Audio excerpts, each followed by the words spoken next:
following program on Other Derana 24 is classified MA. It is intended for adults and may be unsuitable for children under 17. It may contain crude, indecent language, explicit sexual activity, graphic violence, or political ideology. Viewer discretion is strictly advised.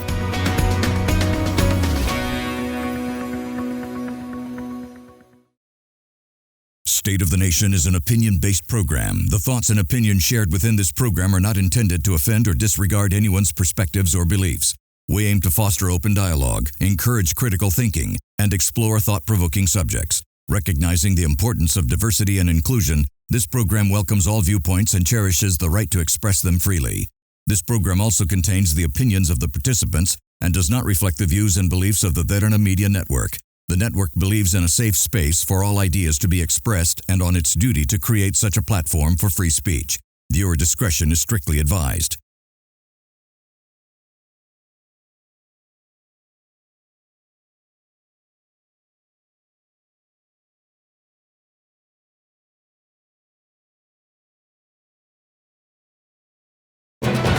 Tonight, fixing the economy with a big dose of reality. The new Sri Lankan government is now finding the difference between campaign rhetoric and delivering tangible results.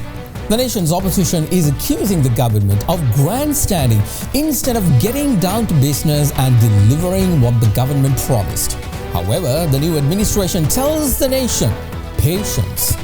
With more IMF policies to kick in 2025, will there be a drastic difference to everyday life?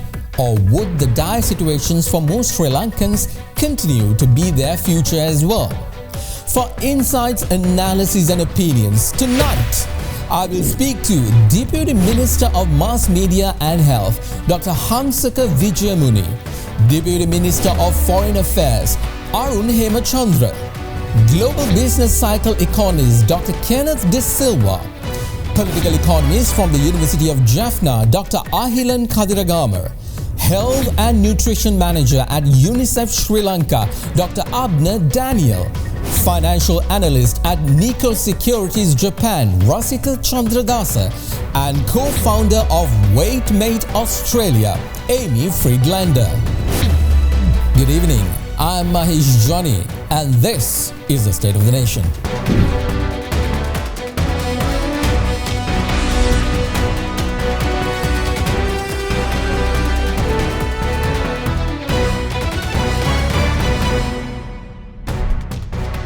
Hello everyone, good to see you this week as well. I'm Mahieash Johnney. Thank you for taking the time to join me on State of the Nation, where we, for sure, give you views you can trust and opinions you cannot ignore. Now, the honeymoon period with our new government is certainly in full swing. Many Colombo elites on social media is very impressed that they are doing this and that. They're very impressed that our Prime Minister went to the supermarket by herself. They're very impressed that the President walked from the presidential office to the finance ministry. Stellar stuff. Well, for sure, at certain instances, the government must be credited, like how swift action was taken when misinformation was circulated. But not so much when the government starts to keep repeating the old lines of bygone politicians, like when the fuel prices were not reduced as promised. The go-to line was to the effect, well, it's hard to do it overnight. There's a lot to get through tonight. Let's get started. Now, a new chapter unfolds in our political landscape. With the rise of the current government, there's a palpable sense of hope intertwined with uncertainty. The current government has a tremendous amount of trust resting on their shoulders, and they must navigate two pivotal areas of focus. First, the monumental trust bestowed upon them by the citizens. This is a government largely comprised of newcomers tasked with leading a nation that has weathered significant turmoil. Most people believe in the change they promised and that it's time for new ideas. But can they really deliver? Experience do matter. Critical to their success is proving to the people that they are capable of translating that trust into effective governance. The second focus is to convince skeptics that experience is crucial in steering the nation towards stability, yet a bunch of newcomers can do it better. You may wonder, can a team of inexperienced politicians really get the job done? I mean, we saw that in 2019. Former President Gotabaya Rajapaksa didn't have what it took when the entire country was facing the economic crisis. Now, we all know experience do matter. At least it did matter to one of the superpowers in the world, America. In politics, understanding the nuances of governance is key.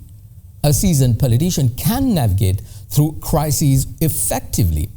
But innovation and fresh perspectives are vital as well. That's very loud in the election result where people said, we've tried this for over 70 years with these bunch of people who we gave it either to them or these guys. And now let's try something new. The question is, can the new government blend both experience and fresh ideas? It's a fine balance they must strike. They need to assure the public they're both aware of past mistakes and prepared to chart a new course. Yet it's crucial that this government doesn't get sidetracked by distractions or issues that may draw their focus away from delivering tangible results. Time is of the essence. The public's patience is running thin, and the demands for quick, effective action is louder than ever, from improving education to revitalizing the economy and ensuring healthcare accessibility and, of course, ending corruption as promised. The tasks are monumental. The road ahead is undoubtedly challenging, and that's why this government needs to get to work as quick as possible. We'll be right back.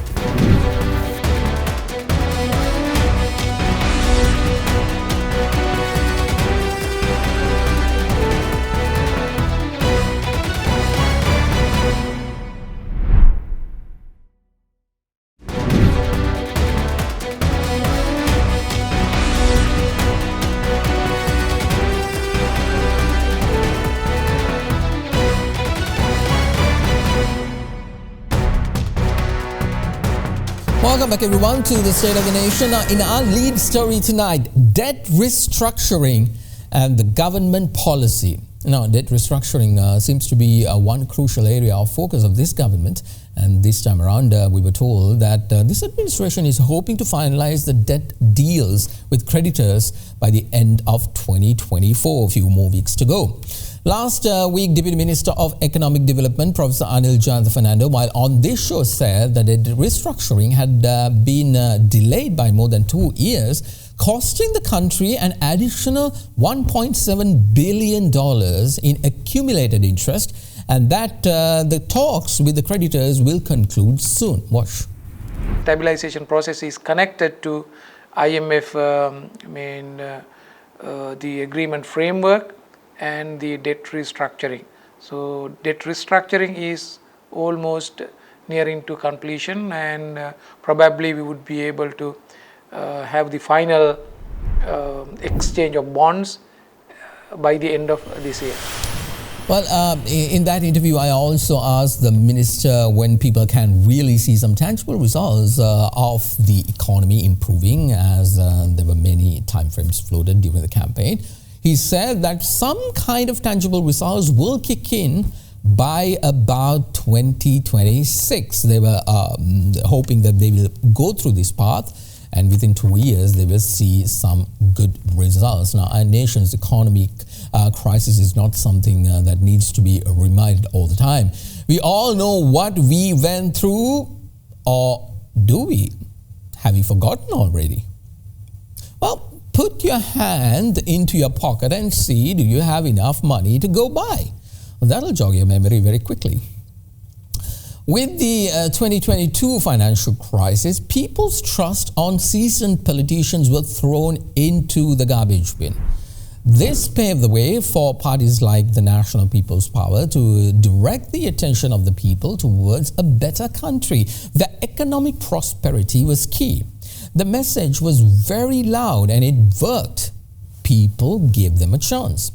President Anru Kumar Dissanayake voted into office in September, announced last month that his government would honour a deal secured by his predecessors to restructure $12.55 billion in international sovereign bonds, a key condition to maintaining the $2.99 billion four-year IMF bailout plan. Now, the message comes in the backdrop where the NPP already said that they will charter a new path for economic prosperity, and yet, with certain decisions taken by this government, it seems to ally with the previous Wickremesinghe regime.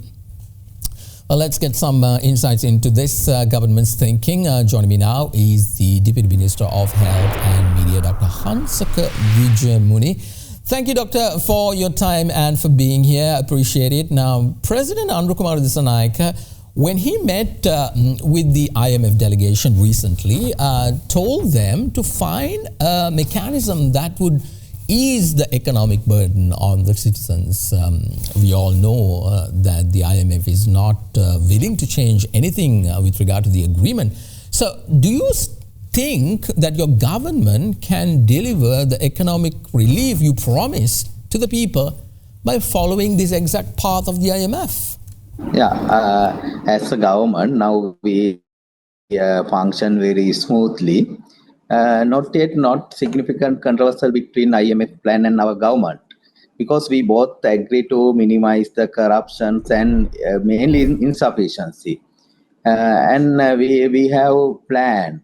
Actually, we made our policies about last 8 to 10 years. We do a lot of researches and lot of works done, and our policy is very clear, and we have a very strong short-term, intermediate-term and long-term economical plan.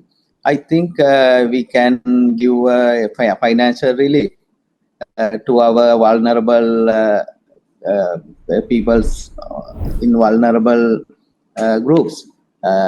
Actually, we already started to give a financial relief to our people. Minister, I'm very curious. What's the difference in the economic policies of what former President Ranil Wickremesinghe and the current NPP government is? Recently, the former president was also saying that he's happy that the current president is following the same path as his. So is this a continuation of the Wickremesinghe government? No, definitely we are in a different pathway, because our main subject is not the IMF pathway. We have as a government, we have our own pathway. We designed it very in last several years, and we have our own pathway. But Wickremesinghe has only the pathway is the IMF pathway, but we have very different pathway, and we already started our programs in each ministry. We started our own pathways, and we are not only depend on IMF. IMF is one thing, and we have a lot of works to do. And actually, as a government, we have very huge teamwork. Not only the ministers, our team is a very large team, because a lot of people engage for that task, and I think this the most vast area we have to cover as a team.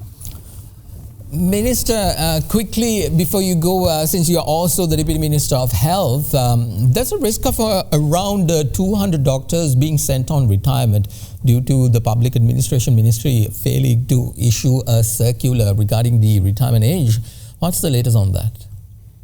Yeah, actually, most doctors call me, and I personally intervene that problem. Problem is a lot of deficiencies in some documents. That document is stuck at the pension department. And I personally intervened that problem, and we as a ministry, we corrected to that documents and resent to the pension department. I am sure within 2 weeks we can issue the circular to extend the our pension age up to 63 years. Absolutely. All right, we have to leave it at that. Deputy Minister of Health and Media, Dr. Hansaka Wijemuni, thank you very much for your time. Let's take a short break. Now, when we return, how will certain policy decisions made by the central bank align with the current government's economic progress? Global business cycle economist Dr. Kenneth Zilwa will join me all the way from Manila for insights. And after that, shortly, political economist Dr. Ahilan Kadirgamar joins me to comment on the ailing economy of the North. This is a State of the Nation. Back in a moment.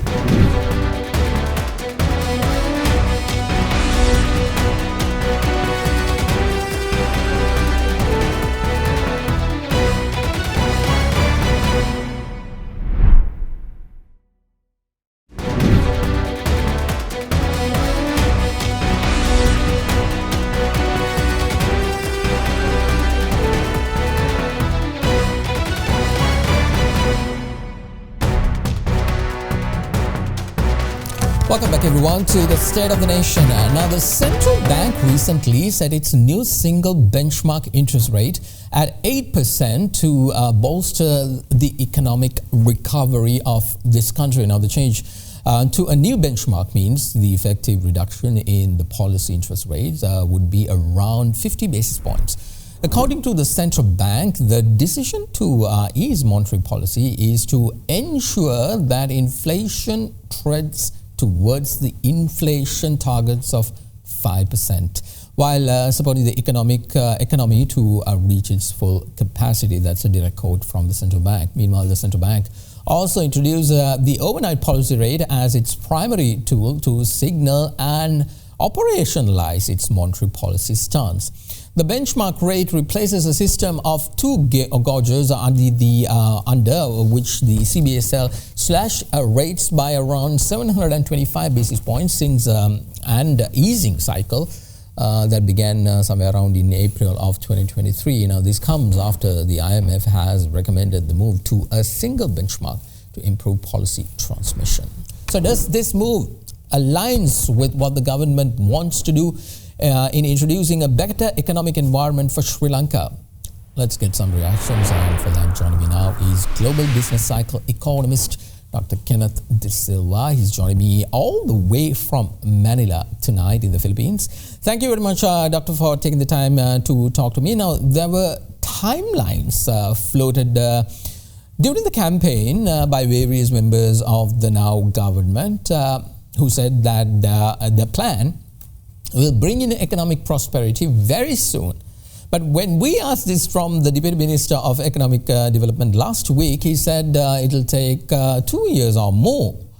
Doctor, is Sri Lanka's economy slowly growing, or are we yet to see some shocks? Thank you for having me. It's a very pertinent question.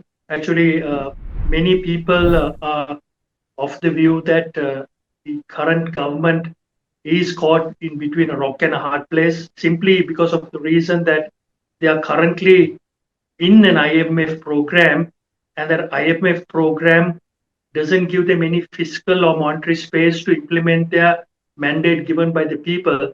So I think the Deputy Minister's sentiments does kind of capture this, and this is the biggest challenge that this country is facing because, as I said, the IMF program is a program which ushered in austerity, and austerity measures were rejected by the public in this election, and they're looking for growth. And that growth, if at all to materialize, will need more space and more discussions with the IMF. Otherwise, the government will find it really challenging to deliver on its election mandate. Doctor, this move by the central bank to introduce single overnight policy rates to the fiscal market, how is this going to impact the day-to-day movement of our economy? Well, the reduction in interest rates or the monetary policy stance adopted by the central bank is a reflection of the current sluggish economic activity, because balance sheets are still highly leveraged and there is no room for growth in the balance sheets, as you can see. Particularly credit growth also has come down. And also, if you look at what has happened in terms of inflation, inflation coming off a high base has resulted in a deflationary environment being created. And as a result of that deflation, you're seeing the policy rates adjust. But I must say the policy rates have not adjusted significantly enough to stimulate economic activity. There will be a moderate increase in the aggregate demand, but I don't see that playing out too much. It'll give consumers and corporates some respite in their balance sheet cash flows, but nothing significant enough, because still most of the economy is grappling from quarter to quarter. And if you look at the numbers, it will kind of highlight what I have just explained. And I think there is a lot more room for monetary easing if there is a growth story to be ushered in the next year. And that is going to be of significance, because without growth, I think companies and the country as a whole will continue to struggle and face hardships in 2025. Makes a lot of sense. Doctor, with regard to the IMF plan that is yet to be implemented, what are the areas of concerns for you? Because the central bank recently said our foreign reserves are hovering around, I think, closer to $7 billion. But this is when we are not servicing debt repayments. And also there are conversations of opening the market, especially for goods like vehicles. Anything that's alarming you? Well, both of these are extremely alarming. One is that the reserves are built up purely because of lack of demand, and as you rightly pointed out, lack of debt servicing. If you look at our net reserves, the net reserves is something that we don't really focus on in this country. And I think the net reserves still stand as negative. And that has been there from 2015, I believe. Even though gross reserves stand up in terms of a number, what matters to this country is net reserves. And the net reserve figure is still negative. So we are not out of the woods. And the only way to address this net figure and to net negative reserves is to create more space and more opportunities for business to grow and bring in foreign earnings into this country, which is a miss in this current context. The lack of fiscal space is a huge negative for this country, because whatever policies that are pushed out in the mandate of the government, you will find it that it's hard to deliver on those fiscal promises, for the simple reason is that the IMF program is one that doesn't focus on growth and focus only on preventing further expansion in the economy. And if you look at the projected numbers of the IMF, they themselves concur to this particular trajectory of roughly about 2.5% growth. Remember, 2.5% growth is below our potential. Our average growth over the years, even during the war, has been around 4%. So 2.5% is not going to cut it. And if you are talking about a growth story, then the whole macro framework has to be revisited by the government and supported, because only by supporting the industries that bring in the revenue that we can address the reserve figure. And also the point that you mentioned about vehicle imports, now that is a double-edged sword. Yes, there is some revenue that will accrue to the fiscal, but that's not the great story. I mean, if you're using that as a kind of a rationale to open up for vehicles, I think that's a dangerous proposition, because vehicle importations have two negative connotations attached to it. One is we will lose foreign exchange. Secondly, I mean, even though it's hybrid, there'll be some level of fuel consumption that will add to the already large fuel bill, which is about 20% of GDP. 20% of our total imports, which is significant. And I think you have to address the elephant in the room, and that is the trade deficit. So I don't see much being done on that aspect, even though we continue to talk about ushering in investment into this country, the monetary policy and the fiscal policy is definitely not conducive to ensure that the gates for investment are open, welcoming. Indeed, makes a lot of sense. All right, we have to leave it at that. Dr. Kenneth Zilwa, political economist, all the way from Manila in the Philippines. Thank you very much. Now, another key area of focus and more importantly, development is in the north. Since the war ended, many conversations did occur pertaining to developing the north. According to World Bank data, despite Sri Lanka experience, well, not in the past few years, but before that, growth of about 5%, that was, we know, under President Mahinda Rajapaksa, most of its progress did not come through to the north and the east. So with this new government, what can they do? The current president becomes the first leader to have been certified by the people of the north as their leader as well, foregoing the separatist ideology which was very much spewed by several northern political groups that was banking on race wars.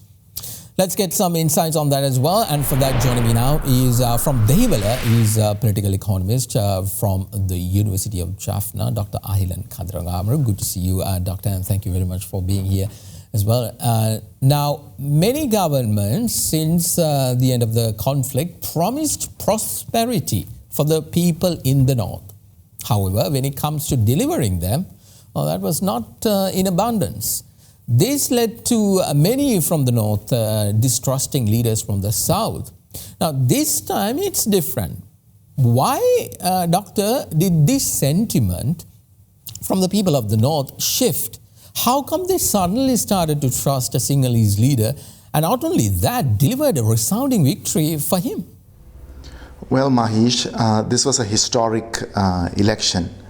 In a very short time, from the presidential election to the parliamentary elections, we saw a resounding mandate for the NPP. This is the first time a national party has won a majority of the seats in the 2 electoral districts in the north. So in that sense, it's historic, but it's also a reaction of the people against the sort of bankrupt politics that was there in the north.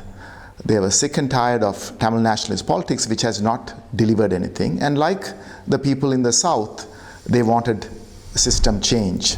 So I don't think people saw it as a singular party. They saw it as mainly a national party that needs to take them forward.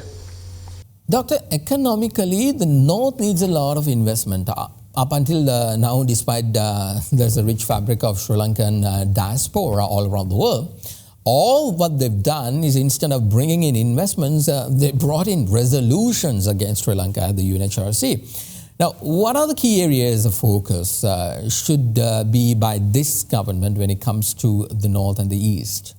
So the diaspora has made some contributions, but very short of the kind of development that is necessary. So it's in that context, we need much more investment, for example, in the rural sector. The north continues to be mainly rural, whether it is agriculture, fisheries, livestock, and this requires small infrastructure. This requires smaller initiatives of development that have to be scaled up. Over the last 15 years since the end of the war, the government, the donor agencies only thought of huge infrastructure projects, and they thought that somehow the private sector would deliver. But in reality, that has been a failure. So now we have to start from the ground up. For example, cooperatives will have a major role to play. So it's that kind of development that we need in the north now. Doctor, all in all, when analyzing the methods opted by the current government, do you think we are out of the woods or are more tough times ahead economically for Sri Lanka? Mahieash, this is a historic economic crisis, probably the worst economic crisis since independence. So it's not going to be easy finding solutions, either nationally or in the north. This government has major challenges before it. They have to prepare for that. It is going to be development for the long haul, but we cannot afford to make mistakes. We have to give relief to the people. We have to stimulate the economy. At the same time, move with a long-term vision of self-sufficiency, both in the north and the rest of the country, because the world is going to be very choppy. There's going to be more shocks. We just had this huge climate shock with the floods. There's going to be trade shocks. President Trump is coming back to power in the United States. All of this is going to make it a very messy situation. And I hope that this new government has the foresight to prepare for this very difficult times ahead. Absolutely. Well, we have to leave it at that. Dr. Ahilan Kadirgamar, a political economist and lecturer from the University of Jaffna. Thank you very much for your time.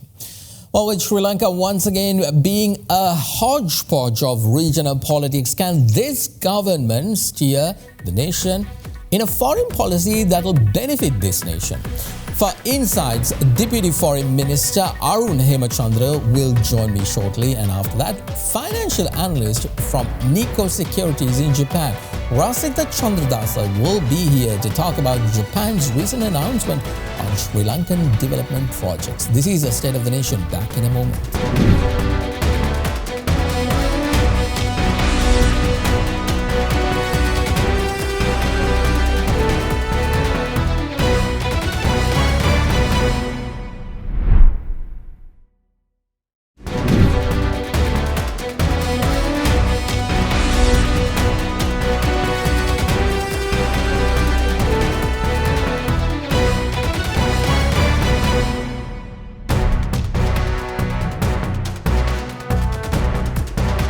Welcome back, everyone, to the State of the Nation. Now, Sri Lanka's strategic position in the Indian Ocean has garnered us warranted and unwarranted attention from our neighbors.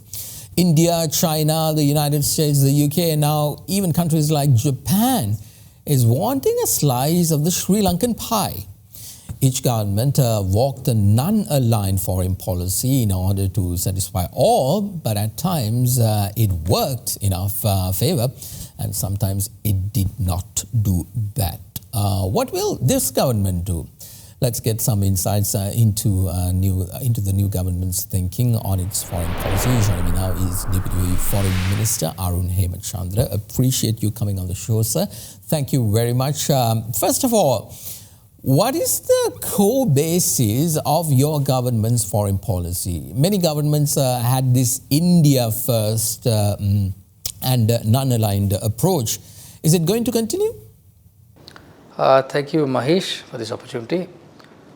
As a country, we do believe it's an island nation, and we have a very important geographical location in the world map. So, as a country, we do need a very strong foreign relation, and also we should have a very strong diplomatic service. So, based on that, what we believe is NPP-led government will have a very strong foreign policy, and we are committed to have one. In the past, as a country, we were not having similar things because most of the rulers, they were making use of the foreign diplomatic service as well as the foreign policy, which is supposed to be nation oriented or the country oriented, but which were not practiced in that way.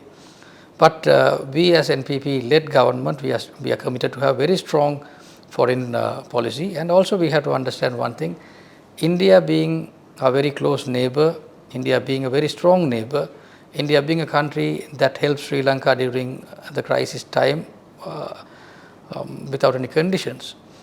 We have to understand we should maintain a very close relationship with India, and also we have to understand the country should have a very strong non-aligned foreign policy. So we as a country, we should continue that policy, and also we have to understand it's an art of balancing. We have to consider India's national security, which is their utmost concern. So we should focus on that also, because that is being a very strong country, they focus on that.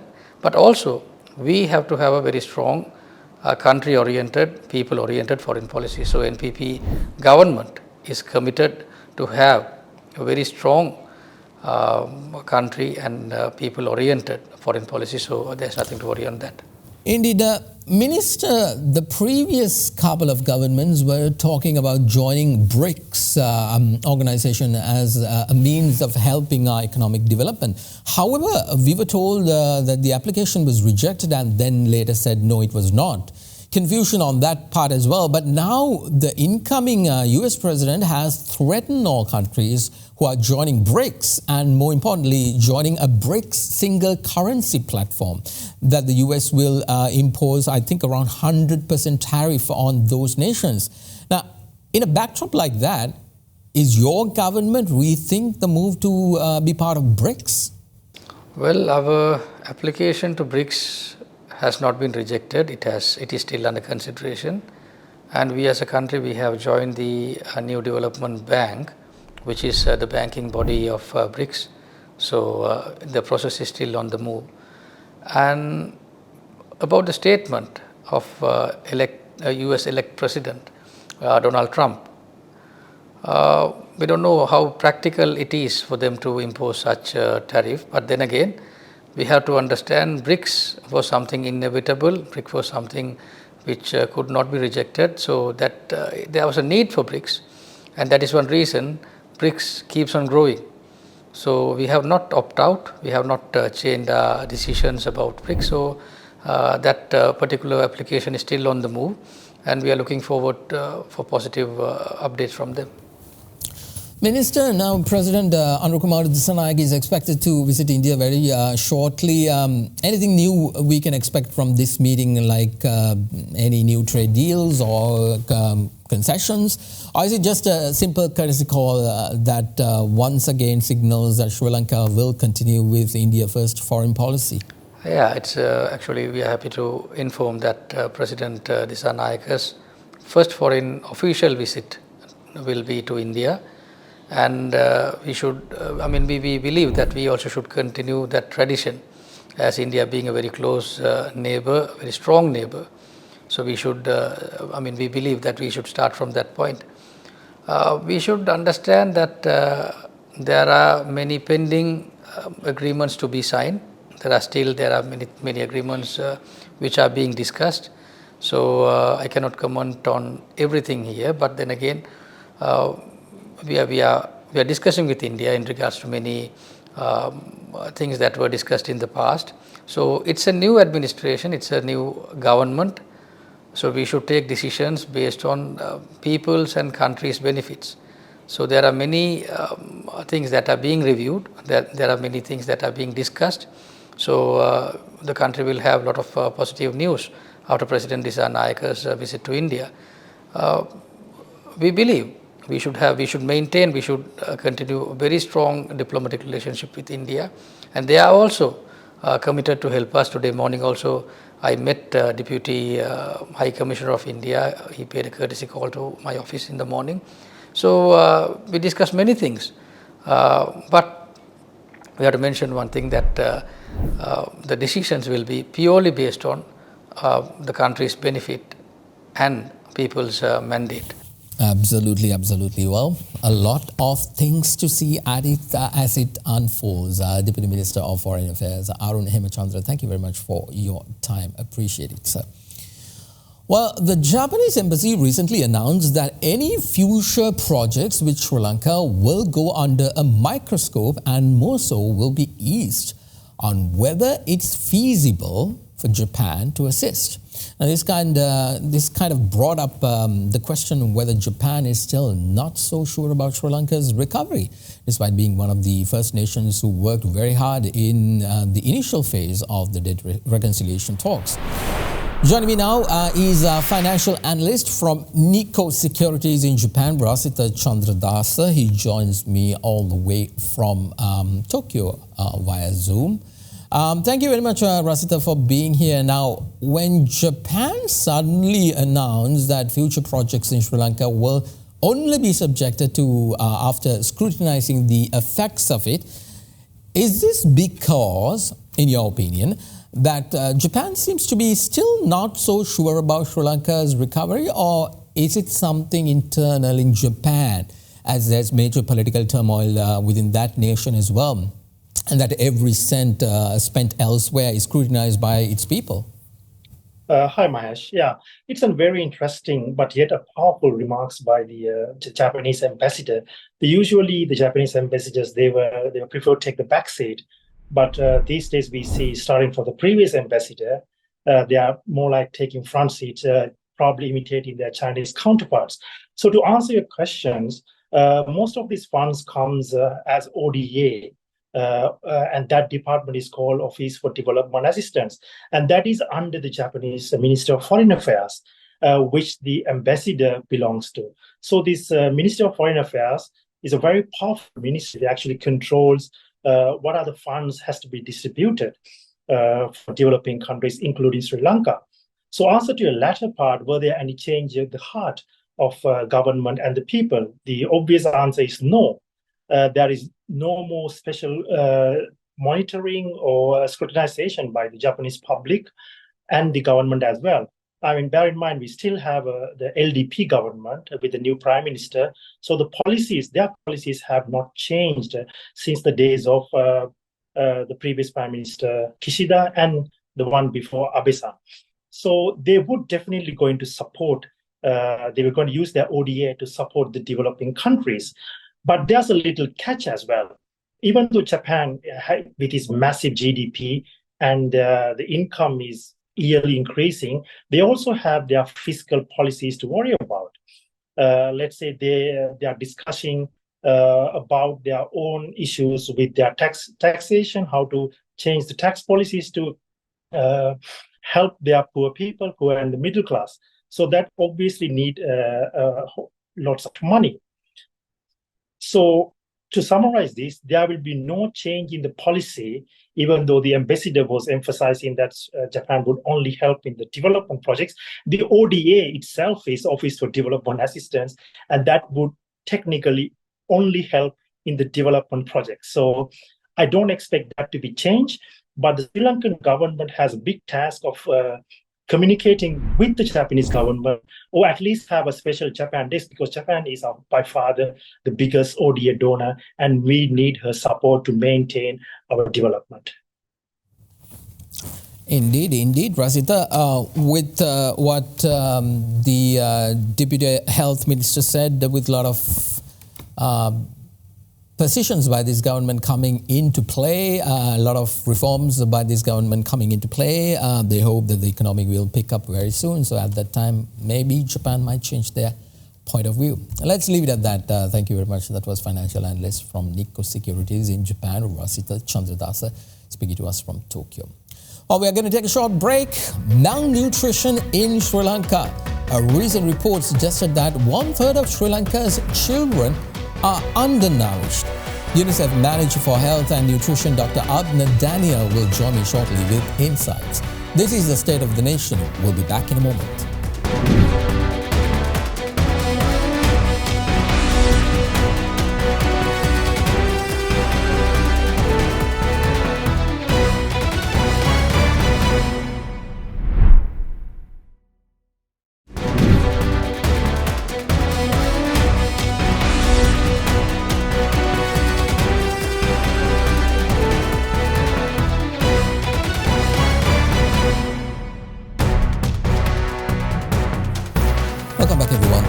State of the Nation. Now, in early September of this year, a report was submitted to our nation's parliament that said over 1/3 of our children is suffering from malnutrition. Joining me now is the country manager from UNICEF Sri Lanka for Health and Nutrition, Dr. Abner.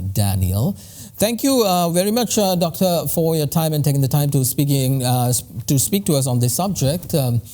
Now, this recent report that said that 1/3 of Sri Lanka's children are malnourished or undernourished. Now, what does it mean? Does it mean that this is because of poverty, or just that they are consuming a lot of unhealthy food? Yeah, thanks, Mahieash, for this question. So, as you rightly said, about 1/3 of the children in Sri Lanka are malnourished. And if you see, malnutrition comes in different forms.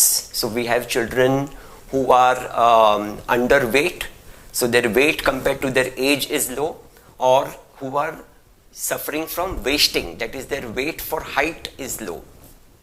As well as now with the current epidemic of overweight and obesity that is also affecting children, as well as children have micronutrient deficiency. So some of the nutrients like iron or vitamins are deficient. Now all these forms of malnutrition, they are caused by different factors. So as you rightly said, poverty definitely is one of the drivers, and given the current economic crisis, we saw that many families struggled to put food on the plate, and that was driven largely by poverty. But poverty alone does not explain all the malnutrition that we have, because it is also linked to caring practices and access to services. So when families are busy working and there is nobody at home to take care of the child, with a lot of migration that is happening in families, so all these affects the care that is provided to children, and that can also lead to malnutrition. It's also about household practices. So whether there is anyone to feed the child, many children are fussy eaters, so you need someone to encourage children to eat in a safe environment, and this requires time of the caregiver, and these are all again issues that can affect and lead to higher cases of malnutrition. All right, let's leave it at that. Thank you very much. That was the country manager for UNICEF Sri Lanka for Health and Nutrition, Dr. Abner Daniel. Thank you once again. Now, talking about children, Australia banned social media for kids. However, skeptics say that it's a useless piece of legislation that has no bite. Now, late last month, Australia passed a law prohibiting all younger people under the age of 16 from using social networks. The providers now have 1 year to introduce an effective age verification process. Otherwise, they will face fines. After all, we see a rise in the number of mental health issues in kids. And that is very much alarming, and it attributes to the fact that usage of social media to be one of the culprits who basically robs the joys of childhood. So is this a good move that could be duplicated in other countries as well? Well, joining me now via Zoom from Sydney, Australia, is one of the advocates for this new law in Aussie, Amy Friedlander, from an NGO called Wait Mate. Now, Wait Mate is a movement requesting parents to hit pause on smartphones for children, at least they're out of high school, that's passing the age of, I think, around 13 or 14. Amy, I appreciate you coming on the show and talking to me on this great initiative. In a fast-paced world, why did Australia want to move to something like this? I understand the importance of better mental health for kids. I mean, everything must not be that bad on social media, right? Why move to a point of banning it rather than regulating it? Thank you, Mahieash. So look, Australia is taking a leading stance on this issue because, on our own soil, we've had some terrible events recently with young teenage girls, 12-year-olds, taking their own lives from suffering with online and cyberbullying. And, parents are desperate for help in this space. The challenge with social media and smartphones is it's a collective action problem. Until everyone shifts the social norm, it's very hard for anyone to make change, because children at the moment will be very socially isolated if they don't have access to what their friends have access to. So the government has taken a very bold leadership stance to give parents some air cover and some assistance in this issue, which really is taking a village. It's not enough just for parents to make rules in their own homes and try to protect their own children. It really requires collective action and a society approach to making change. Indeed. Well, I know you recommend this move to other countries as well. Tell me, why should other countries, especially developing countries like Sri Lanka, should be thinking in this line? So the data at the moment shows that there is an absolute mental health crisis for teenagers. So since the rise of a phone-based childhood around 2010, the rates of depression and awful mental health statistics have absolutely done something that they've never done for generations and generations ever before. We can't ignore the impact that a phone-based childhood is having on our youth. And it is impacting the ability to learn and to concentrate in classroom.